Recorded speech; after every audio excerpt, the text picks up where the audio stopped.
Yeah, now you're live. All right. Here we are. 2 o'clock. Another crummy day. Another crummy day. I've got a couple little side dishes for you. What are you laughing at? I'm putting some funny glasses on you. Oh, great. Now I can't get them off. Great. Okay, so I'm going to show you 2 little side dishes. And then I have a surprise because it's Friday. I'm going to make first these polenta fries, and this is just red milk, corn grits, polenta. Grits and polenta are kind of the same thing. Cornmeal is ground any kind of corn. Grits is ground hominy, and polenta is ground a little bit different corn than hominy. So grits, polenta, they kind of interchange. You could make grits with this. You can make polenta with grits. They're a starchy grain, but this is really cool because what I did was I made it this morning according to the package, which is like 3 cups of stock, a pinch of salt, and 1 cup of grits. But I also added red pepper flakes and some basil, a little bit of seasoning myself. And then I put it, after I made the grits, you have to stir for like 8 to 10 minutes.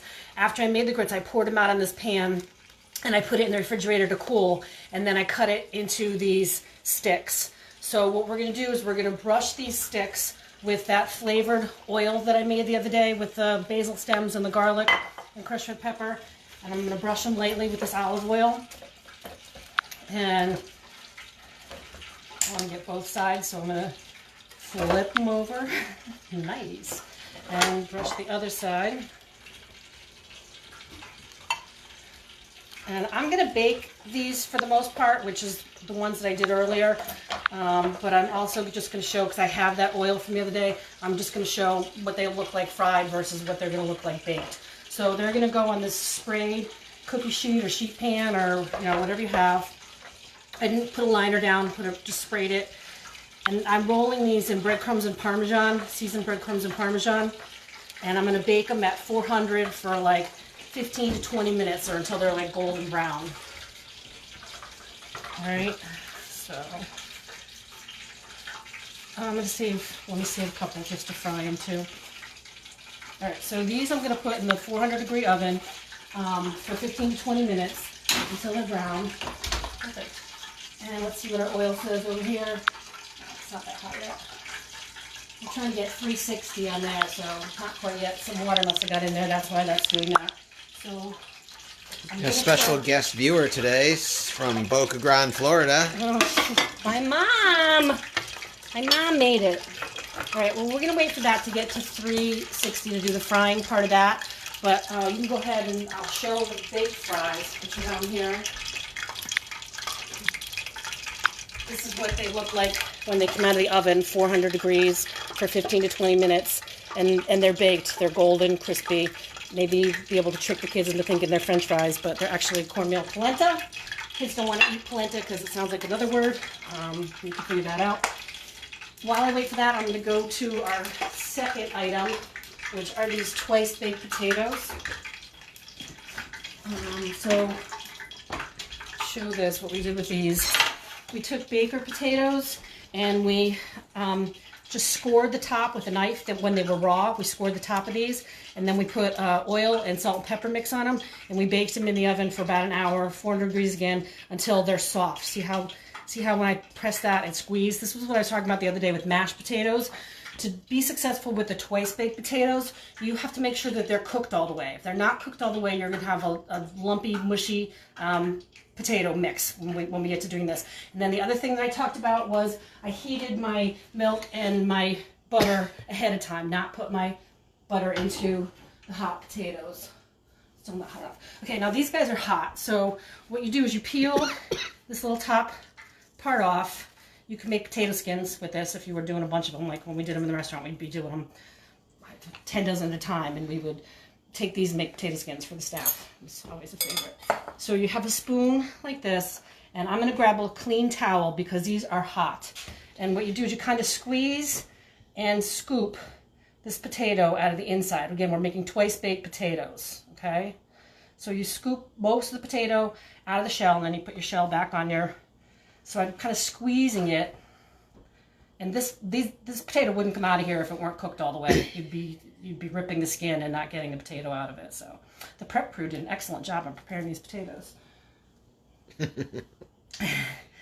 All right, so scoop all those out. And be careful not to rip the sides, because this is going to be, we're going to put it back in here. This is going to be your vessel. I always had sissy hands, so I would, instead of using the towel, I would just take the potato and dip it in cold water for like a second. It would give you just enough time to... Great. Wash all the seasoning off of it. Okay, so we're going to put salt and pepper into our potato mix, and we're going to add our milk and butter, and we're going to mash this up. You could also add Parmesan cheese to this if you wanted. It's totally up to you. So get a good masher. This is a professional potato masher. This thing just kills it. It's mashed already. Beautiful. We'll check the seasoning. Come on. This will be hot. It's good. So now we're going to go back to this shell of the potato and scoop your potato in there. Now you would top this with cheese, any kind of cheese you have, whatever you have, cheese, shredded cheese, and put it back in the oven to get that nice baked golden crust on it. But I made turkey chili today, so we are going to have these later on tonight with turkey chili on top, and then cheese and avocado and some kind of salad on the side. All right, so that's it. Fill your potatoes, and then you put your cheese on them and stick them back in the oven. They get all browned on top, and make sure you leave this potato for somebody who wants to snack on that. Let's see if we hit 360 back here. Oh yeah, we hit it, and then some. Okay, so let's strap this one polenta into here and see. These are going to make beautiful fried cubes. I don't normally fry, but we have this oil from the other day. So just going to get them golden in here. And then I'm going to scoop them out with this little strainer that I have.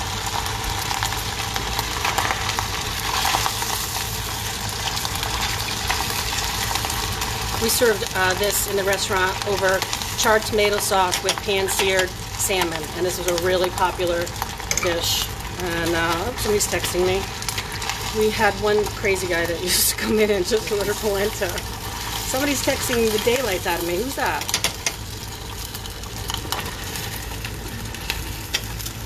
Alright, so here's my fried version of polenta cubes. Now they taste delicious like this fried, but obviously this is not a super healthy method for you here. And you want to drain them on a little paper towel. Kill that, turn that off, kill that. Pat them dry. You could sprinkle more Parmesan cheese on them if you wanted. You could get a marinara sauce to dip them in. So that's the little nuggets versus the baked version of those. Another nice thing that you can serve on that was I made this turkey bolognese. It's like beef bolognese, but I made it with ground turkey. I'm not going to do that right now because I'm saving this for something on Monday. I made this to do something really cool with butternut squash and turkey bolognese, so watch out for that on Monday. And this is the turkey chili in the back in the crock pot. I can get that on.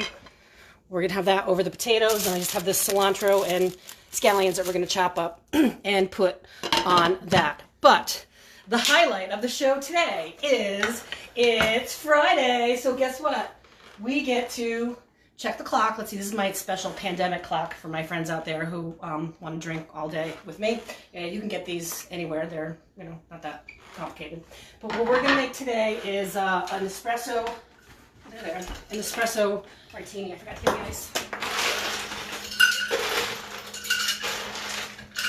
Now, Tanya, if you guys know Tanya from the restaurant, Tanya was the queen of the espresso martini, so I'm sure she'd have something to say about this. But we popped in and got this Veil Vanilla Vodka. Never heard of it before. Cool packaging.